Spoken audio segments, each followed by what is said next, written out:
ich euch, wie man jemandem eine konstruktive Kritik mitteilt.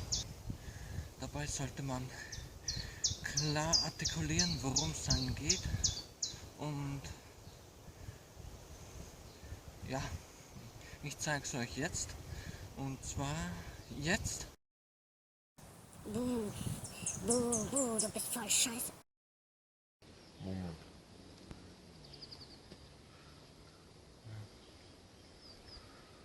Den Daumen klappen wir ein, den Mittelfinger aus. Okay. Du bist voll scheiße.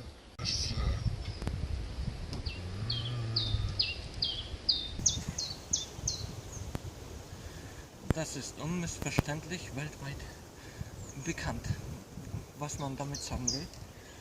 Das war's dann, bis zum nächsten Mal.